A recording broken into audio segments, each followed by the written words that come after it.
Hey friends, this is Lady Flora, and if you're new to this channel, I have a 5-year-old girl songbird and a 2-year-old boy man cub, and I am homeschooling Songbird, and we make lots of videos about homeschooling and curriculum and lifestyle and day in the life videos and fun stuff like that. So if you're interested in that, you can subscribe.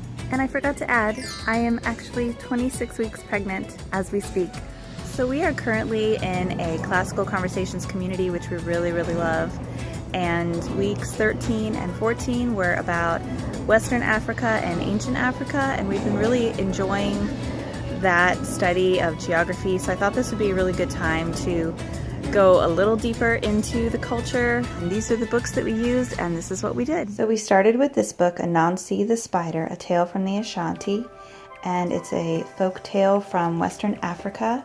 It's really cool. It's about Anansi and his 6 sons, and each son has a special ability, and then when Anansi gets into trouble, each of his sons help him in a different way. So it's really kind of a neat story, and the illustrations are really cool, as you can see.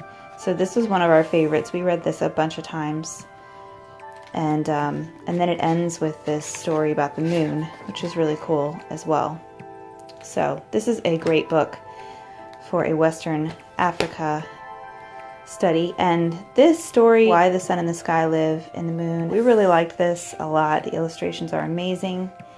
It's about the sun and the moon and the water. And I love the masks. This book I got at a library sale a long time ago, and it's got a lot of really great illustrations that can be, and photographs that can be really talked about. There's a lot of good conversation starters in here and some good information.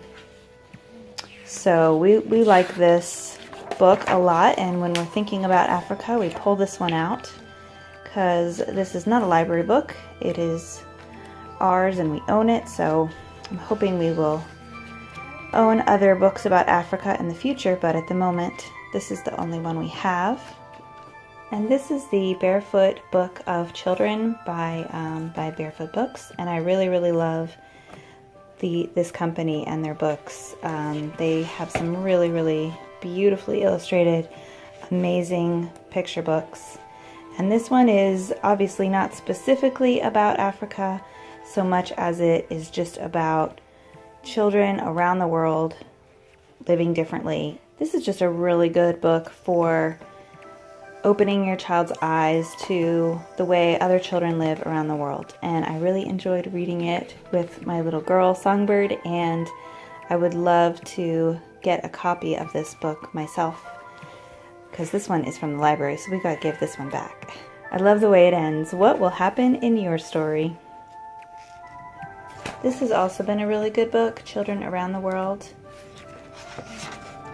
I had gotten a few books like this for my daughter before that had photographs of children from around the world, and it wasn't as interesting to her as these cute illustrations are. So I recommend these kind of books before maybe the realistic ones with photographs of children from around the world, because that didn't speak to her as much as these cute cutouts and cute characters did.